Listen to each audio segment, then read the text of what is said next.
What happens when the most powerful woman in the city, the CEO who signed 3 acquisition deals before her morning coffee and sat on the board of 9 companies by the age of 38, is forced to hire a struggling single-father handyman as a fake fiancé to survive a weekend she cannot navigate alone? She had 12 hours to make the arrangement work. She had no idea the man she had hired to play a role was the engineer who built the tower her father was famous for, and that his daughter, 6 years old, with one red knitted mitten and no mother to speak of, would see through Diana Voss before Diana had learned his last name.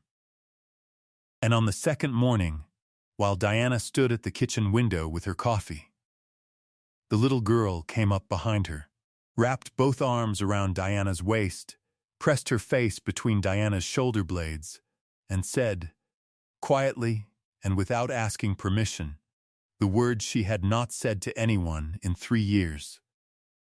"Mom." Marcus Hale was in the other room. He heard it. He set down the pencil he was holding, and he did not pick it up again for a very long time. Marcus had built his workshop from what was left. That was the honest description. Not reclaimed, not rebuilt, but assembled from salvage.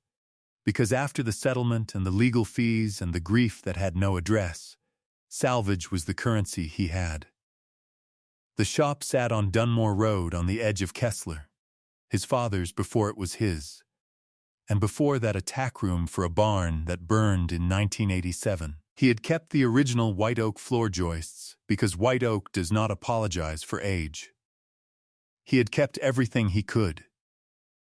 It was Thursday morning, and he was finishing the 3rd drawer of a secretary desk for a client in Charleston, and on the clipboard above his bench were 4 names: a senator's office in Augusta, a collector in Kyoto waiting 11 months for a walnut writing table, a law firm in Boston, and 1 entry at the bottom in red ink because it was due in 18 days and it was not a client. It was a number. $340,000. The commercial note his brother Garrett had held since their father's estate settled, now due in full on the 1st of the month, under a refinancing clause Marcus had not read carefully in 2021. 18 days. $340,000 that would take the shop, the floor joists, and Lily's school tuition with it if he could not find a way. He did not allow himself to think about it before 9 a.m. He was very disciplined about this. Lily was 6 years old and eating toast at the small table beside the workshop door, wearing the left mitten. Just the one, always just the one, red, hand-knitted. A small cable pattern at the cuff that her mother Elena had made the winter before Lily was born. Elena had made 2, a pair, for a child she had not yet met. Lily wore the left one year round now, tucked into her waistband when she wasn't wearing it on her hand, because some losses you carry in their incomplete form, because that is the truest form they have. She also carried Commissioner, a small stuffed fox missing most of its tail whiskers, named Commissioner because her father had once told her that important jobs needed important titles, and she had decided on the name before she decided on the animal. "Dad," she said, not looking up from her toast. "Yeah, are you worried again?" He was reading a joint measurement. "No," he said. She looked at him then, with the particular assessment of a child who has decided to believe an adult because she loves him, not because she is convinced. "Eat your toast," he said. She ate her toast. He thought about Garrett's voice on the phone last week, the careful, pleased quality of it, the way a man sounds when a long calculation has finally come due. Garrett had been his father's executor, and, in the 3 years since Elena, the quiet presence at the edge of every decision Marcus made that had a legal dimension. The refinancing, the equipment loan, the commercial note on the shop. Marcus had signed what was put in front of him because Garrett was his brother, and grief makes a man trusting in ways that are not wisdom. The Charleston check would arrive in 22 days. Kyoto paid on delivery, 6 weeks out. The math came out the same every time, and the number it kept producing was not $340,000. He looked at his daughter across the workshop. She had finished her toast and was looking at Commissioner with the evaluating attention she brought to most things. She had her mother's eyes. He looked at the clipboard instead. Both of them were moving toward tonight's dread, his the specific dread of mathematics that do not resolve. Hers the quiet dread of watching someone she loves carry something alone. She was 6 years old. She already knew the most important thing there is about carrying something alongside someone. You let them carry it. You just make sure they know you're there. Across the city, on the 43rd floor of the Voss Capital Group building on Meridian Avenue, Diana Voss was reading the Cantwell term sheet for the 4th time, and it was not improving. She had acquired 3 companies this fiscal quarter. Cantwell would be the 4th, a regional logistics firm her board wanted, and her instincts flagged, and she had spent the morning in a room with 8 men who had decided the acquisition was inevitable, which meant they had decided Diana's reservations were emotional, which meant they had stopped listening approximately 45 minutes before the meeting ended. She had signed the letter of intent anyway. There were 87 employees at Cantwell whose livelihoods depended on whether her instincts had been wrong, and she had been thinking about those 87 people with a precision that was starting to look, from the outside, like something other than business. Her assistant Malcolm appeared in the doorway with a tablet and the expression he wore when he had been rehearsing something. "The Holloway retreat starts tomorrow," he said. "The Holloway Business Summit. 36 significant Northeast investors at a private estate outside Millhaven, the rule being that you came as a person with a partner." Because Charles Holloway believed that a person without a partner at dinner was a person who had something to hide. Diana had come with a partner for 4 years running. This year, the relationship had ended in February, when the man across the restaurant table had said he felt like he was in a meeting, and he was tired of being in a meeting. He had not been wrong. She had not tried to argue him out of it. She had paid the check and gone home to an apartment that was impeccable and silent, and thought about the fact that she could not remember the last time she had let a room be loud. The Holloway weekend was in 14 hours. "His name is Marcus Hale," Malcolm said, reading from the tablet. "Renovation and custom carpentry. Good references, no record. He came through the firm that handled the Kettner situation. He understands what's required. He has a daughter, 6.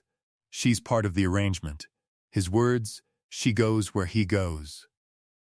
Diana looked at him. "His terms are specific. $7,000 for the weekend, paid in advance. You don't lie to the child about the arrangement, because she's old enough to know the difference, and she's had enough lies in her life." He paused. He also said that if anyone speaks to his daughter in a way that makes her feel small, the weekend ends, and he keeps the $7,000. Diana almost smiled. "Send him the address," she said. "Tell him to be there by 6. She stood at the window after Malcolm left, pressing one hand flat against the glass, thinking about spending a weekend pretending to be in love with a man whose last name she did not yet know. Below her, at the corner of Meridian and 5th, a construction crew was working on something she had made a practice of not looking at for 3 years. She looked away. He arrived at 5:47 p.m. in a dark blue truck with a rust spot above the rear wheel well and a toolbox in the bed. Diana met him in the gravel driveway. He got out wearing a flannel shirt worn through at the left elbow, dark wash jeans, and work boots that were clean but not new. His hands, when he reached to open the rear door, were calloused across the palm and stained with linseed oil and walnut stain. She categorized him quickly: capable, local, presentable. The category was wrong before she finished forming it. Lily climbed out of the back seat, left mitten already on, Commissioner under her right arm.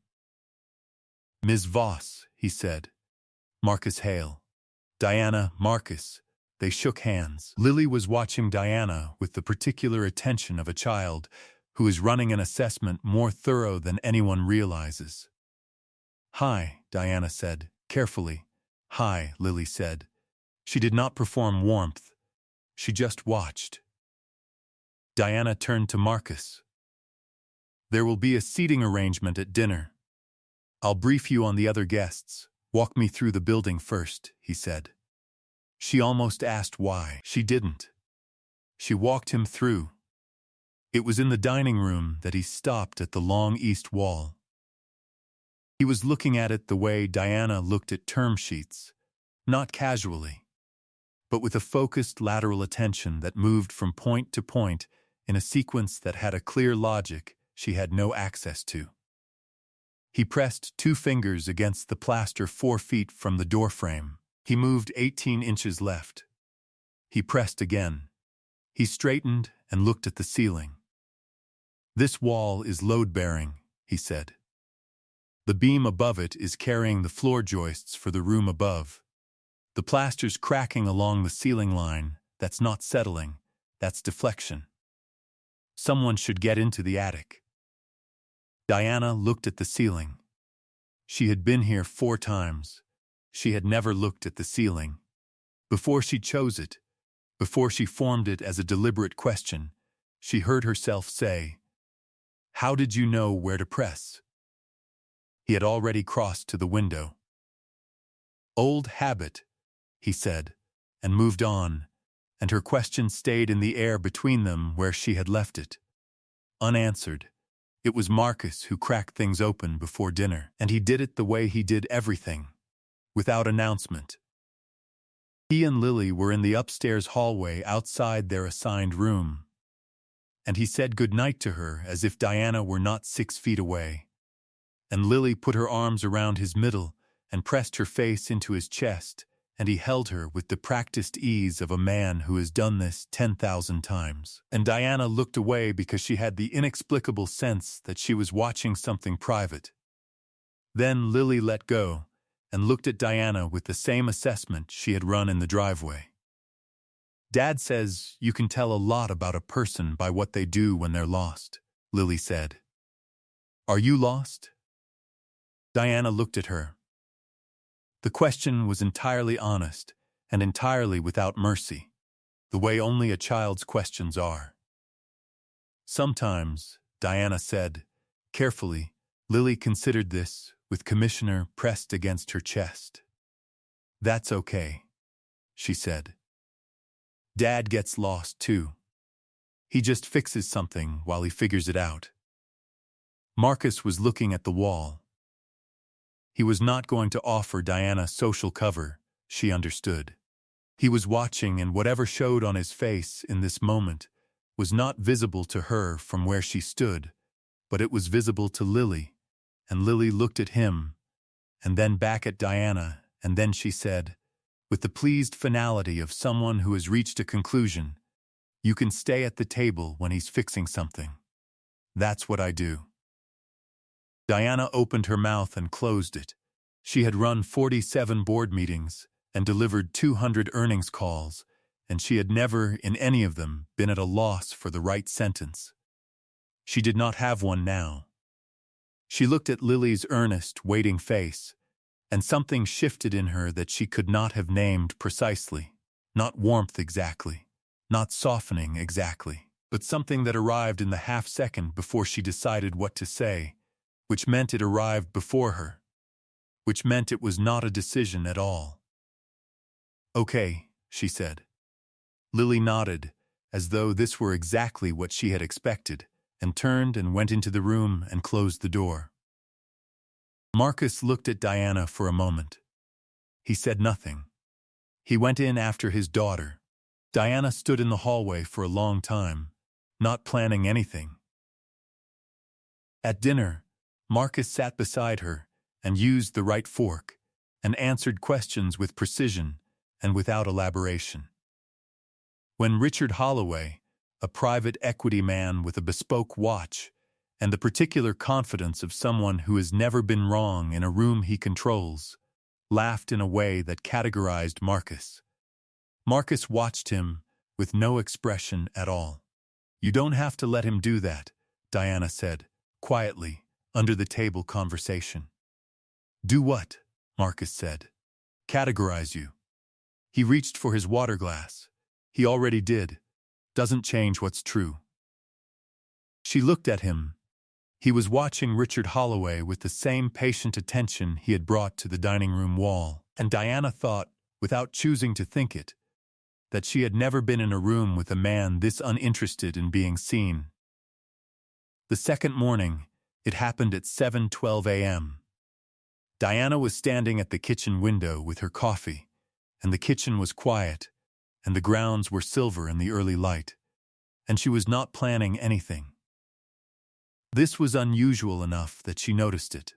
She was not planning her next move or her exit or her talking points. She was just standing at a window, looking at the light on the grass, and she could not name when she had last done that. She heard the small feet on the kitchen tile.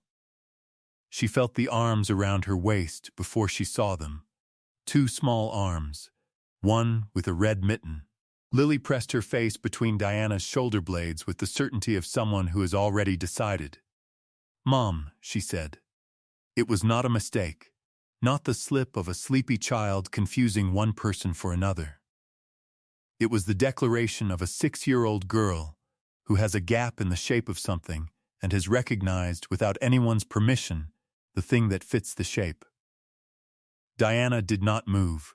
She put one hand over Lily's linked hands at her waist and held them there and looked out at the pale silver morning, and somewhere behind her in the other room, Marcus Hale set down his pencil.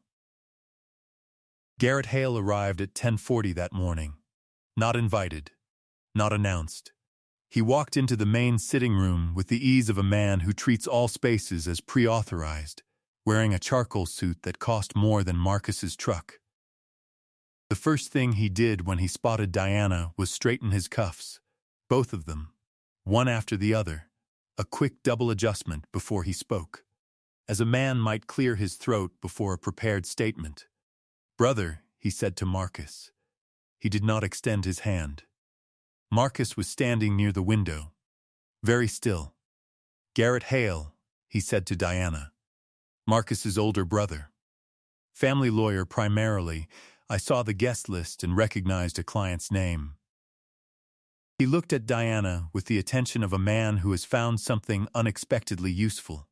"Voss Capital. Your father built quite a legacy. The tower especially. Meridian and Fifth." He smiled. "It did not reach anything. I had some professional involvement with that project. Your father was a careful man." "He was," Diana said. Garrett turned to Marcus. 18 days, he said, quietly, with a warmth designed to be mistaken for sympathy. "I've been thinking about you." Marcus looked at his brother for a long moment. Then he said, "The transfer account at Cayman National under Eleanor Hale received 4 wire transfers between September and December of 2018. The authorization codes on each transfer matched the codes used on the Voss Tower inspection waiver in November of that year. The suppressed structural assessment that cleared the scaffolding contractor is in the files of Aldrin, Hale and Marsh under case number 2018 VT04. His voice had not risen. It had not changed register at all. The SEC has an open inquiry into authorization code misuse from that period. Currently inactive. It wouldn't take much. The room was quiet. Garrett's right hand moved toward his cuff and stopped before it arrived. "Leave the house," Marcus said, "and call Malcolm at Voss Capital and tell him the note is settled." Garrett looked at his brother. He looked at Diana. Something he had been carrying when he entered was gone, the way air leaves when the source is removed. He straightened nothing. He composed nothing. He simply stopped, and then he was gone, and the door closed without drama. Diana stood in the silence for a full paragraph of time, long enough for the light in the room to feel different, long enough for Marcus to cross to where he had set his pencil and look at it without picking it up. She understood something, incompletely, in the way you understand the shape of a room before your eyes adjust. She understood that what had just happened was connected to things she did not yet know, and that the connection was not small. She found the file herself. She sat in the Holloway parking lot and accessed the Voss Capital Legal Archive on her phone and found what was in file 2018 VT-004. She read it once. Then she read it again, more slowly, with the particular stillness that arrives when a document is not telling you something new, but rather confirming something you have been afraid to look at directly for 3 years. The original safety flag had been filed in November 2018 by the project's lead structural engineer. His name was on the filing. She had seen that name before, on the Voss Tower dedication plaque in her father's office. In the project credits her father had kept in a folder she had not opened since the estate settled. She had never put the face to the name. She had never thought to. Elena Hale, 31 years old. A site inspector for the city's building authority, assigned to Voss Tower's final phase. The scaffolding on the north face had been flagged 3 months before. The flag had been cleared.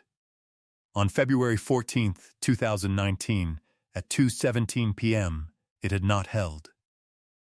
She looked at the corner of Meridian and 5th, 1 block away, through the windshield. She had been careful not to look at that corner for 3 years. She looked at it now for a long time without moving. She texted Marcus, "I know where you need to take me." He met her at the corner.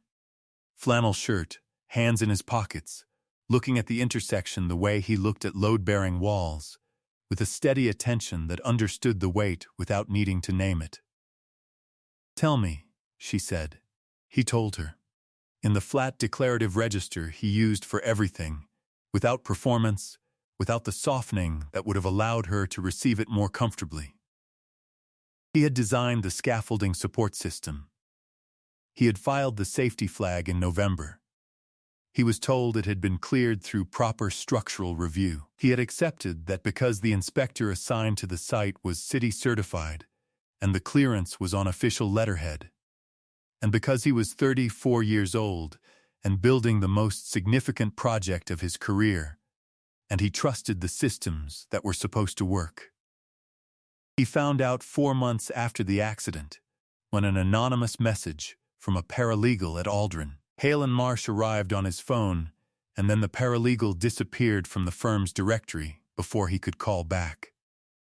By then, the settlement was closed, the records were sealed, and Elena had been in the ground for 16 weeks. Lily was 3 years old. Marcus had left structural engineering and gone back to his father's shop on Dunmore Road, because the shop was something he could control, and everything else had become something he could not. He had not known the firm was his brother's. He had not known the client was her father's company. He had known everything that had been done, and nothing about who had done it. For 3 years, and Deanna stood at the corner of Meridian and 5th and listened to a man tell the truth in the same flat voice he used to report a load measurement, and she understood for the first time in her adult life what it felt like to inherit something terrible without having chosen it. "I didn't know," she said. "I know," he said. A cab went through the intersection. The light changed. The world continued on its administrative schedule with total indifference to what was being settled here. "My father," she started. "Your father built something worth building," Marcus said. One man used it to cover something that should not have been covered. That's not the same thing. She looked at him. He was looking at the corner. His hands were still in his pockets. That's a very clean way to think about it, she said. It's the true way. Clean and true aren't always different things. She called the sec that evening without calling a lawyer first. She used the direct line of the investigator whose name was in her father's archived files, with the notation "keep in case." The call lasted 37 minutes. At the end of it, she sat on the edge of the guest room bed for a long time. Marcus was in the hallway. She could hear him, the unhurried quality of his movement, the way a man walks who is comfortable in rooms that are not his. She opened the door. He was holding a mug of tea he had made for her without being asked, because he had heard the call end and he knew what the call had cost. She took it, and they stood in the doorway saying nothing, which was the right thing to say. At 9:17 the next morning, 2 SEC field agents arrived with a district court clerk. Garrett Hale was reached by speakerphone at his firm in the city. Diana heard, from the upstairs landing, the moment when he understood the calculation was over. His voice went very quiet. He asked for his lawyer. He was told he could have one. He made no other sound. Marcus was in the kitchen fixing the cabinet hinge that had been loose since dinner 2 nights ago, because it was loose and he could fix it. Diana came in and sat at the table. He finished, set the screwdriver down, and turned around.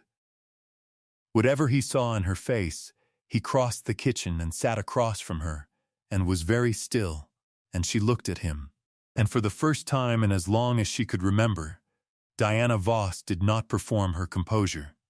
She just sat there, in an ordinary kitchen, with a man who had been carrying something for 3 years and had set it down.